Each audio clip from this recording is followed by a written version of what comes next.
Muy buenas mis queridos amigos, ¿cómo estáis? Espero que fenomenal. Muchas gracias por estar aquí de nuevo, nueva entrada en el videoblog. Vamos a hablar de energía, que influye mucho en el asunto del transporte y del automóvil.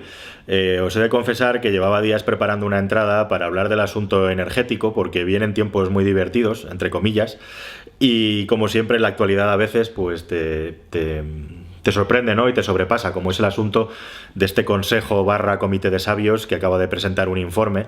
Eso es lo primero que hay que decir, ¿no? La prensa habla del diésel lo van a grabar un 26, un 28% y el gas también y la gasolina. Siempre nos quedamos con lo más llamativo o escandaloso, ¿no? Pero lo cierto es que hay que contextualizar esto. Esta noticia es una noticia acerca de un informe de un comité supuesto de expertos o sabios sobre la materia energética que aconseja al gobierno sobre la praxis que tiene que tomar para afrontar los retos que vienen en el asunto energético, que son muy, muy importantes. Tenemos unos retos brutales y más ahora pues que se están adquiriendo y se van a adquirir unos compromisos relacionados con los acuerdos de París, y de hecho en la Unión Europea ahora mismo están debatiendo cuál es la hoja de ruta a seguir para poder cumplir con estos compromisos. Hay una gran paradoja, y detrás de esta gran paradoja era donde yo estaba preparando mi entrada.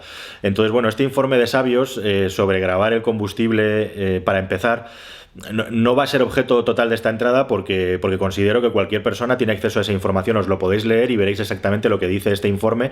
El asunto de la electricidad en España es una cosa extremadamente enrevesada.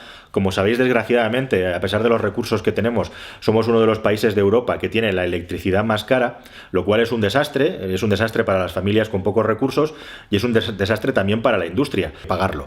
A mí, desde luego, si el diésel es muy nocivo, o era muy nocivo, como hasta la fecha se ha comprobado, me sorprende también que sea mucho más barato que la gasolina, ¿no? Por ese lado, creo que como mínimo se podría igualar o subir un poco el precio del diésel. Ahora bien, subirlo de una manera tan desproporcionada, pues me parece un poco sorprendente. Y ahora viene la segunda parte de esto. No es que yo esté a favor de las petroleras ni nada de eso. Simplemente lo que me parece sorprendente es que si te pones a investigar y a estudiar, te das cuenta de que tecnológicamente las marcas de automóviles podrían ser capaces perfectamente de tener vehículos con unas emisiones completamente limpias en lo que se refieren a los gases y elementos residuos nocivos que salen de los tubos de escape de los coches. De hecho, en Estados Unidos hay una categoría de vehículos que le llaman emisiones cero, parciales, partial zero emissions, o algo similar, estoy hablando de memoria. Pero este tipo de vehículos lo que tienen de especial es que tienen una serie de medidas en todos los lugares donde se mueve el combustible para asegurar que, en teoría, por el tubo de escape salga poco más que CO2, que esa es la segunda parte del asunto, ¿no? ¿Y cómo lo consiguen? ¿Es magia o brujería? Pues no. Lo consiguen a base de crear un sistema de circulación del combustible mucho más estanco en el que no se escapen vapores o gases, y lo consiguen también a base de taponar el escape con varios catalizadores, hasta 3 catalizadores que consiguen limpiar prácticamente toda la porquería que hay para la salud humana. ¿Qué es lo que ocurre? Pues que esto incrementa el coste del coche, pero no estamos hablando de que lo incrementa a 5.000 euros, estamos hablando de que lo incrementa a menos de 1.000 euros. ¿Tú estarías dispuesto o dispuesta a comprarte un coche que no echara ningún tipo de gas nocivo por el escape para la salud humana, pagando 500 o 600 euros más por él? Pues si la respuesta es sí, esa tecnología existe. ¿Por qué no se aplica? Porque nadie está dispuesto a asumir ese coste si no se le exige, ¿no? Ahí está un poco la paradoja, que al final siempre tenemos que acabar pagando nosotros, a través de nuestra cartera directamente. Bueno, esa es mi reflexión acerca del asunto de gravar los combustibles salvajemente para costear lo que viene. ¿Y qué es lo que viene? Bueno, pues lo que viene es lo que yo llamo la gran paradoja, el gran disparate o el problema, que es en plan, ¿y ahora qué pasa?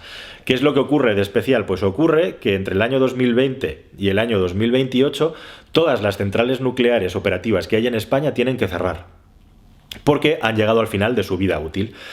¿Y qué es lo que ocurre? Pues tengo aquí el dato, me vais a permitir que vaya a la chuleta, y estos datos son específicos de un buen amigo que me los ha proporcionado, que es una persona que ha trabajado muchos años en una central nuclear y que ahora trabaja en una central de ciclo combinado. Y tenemos que en el mix energético español en el año 2017 se produjeron exactamente 265.000 gigavatios de energía, de los cuales el 23%, cerca de una cuarta parte de toda la energía que se produjo en España en el año 2017, provino de la nuclear, a pesar de que la nuclear es el 7% de la potencia instalada en el país.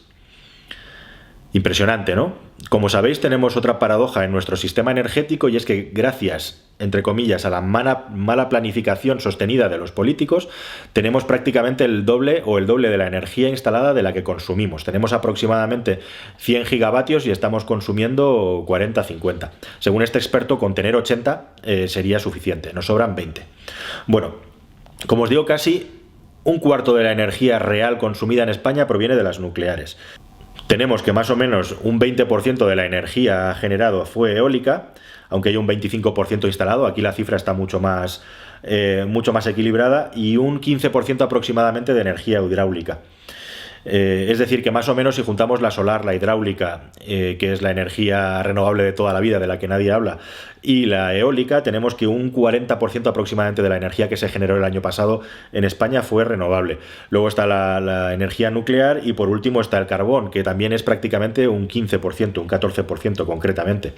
Por cierto, si queréis saber más datos, sabed también que de las renovables, casi el 50% es eólica, un 47%, un 36% es hidráulica y el otro 15% es solar.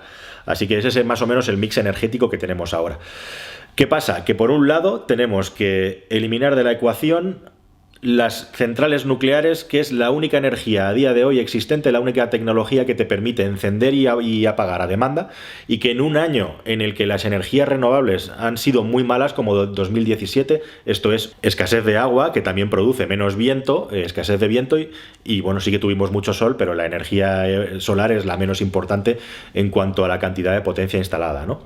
Así que en un año malo, con renovables, como fue 2017, la energía nuclear nos cubre perfectamente ese problema. Bueno, pues ahora tenemos que por una cuestión técnica, pero también política, como os voy a contar a continuación, la energía nuclear hay que eliminarla, tiene que desaparecer un cuarto de la energía producida en el año 2017. Esa tecnología, legalmente, en teoría, en 10 años, tenemos que hacerla desaparecer. En el contexto de que tenemos que descarbonizar nuestra generación de electricidad, es decir, tenemos que buscar fuentes limpias que no emitan mucho CO2, cuando justamente estamos quitando la fuente más limpia que tenemos a la hora de emitir CO2, que es la energía nuclear. Y ahí la gran cuestión es ¿cómo lo vamos a hacer? ¿Cómo se va a hacer? Esa es la gran pregunta y la gran paradoja y la gran cuestión.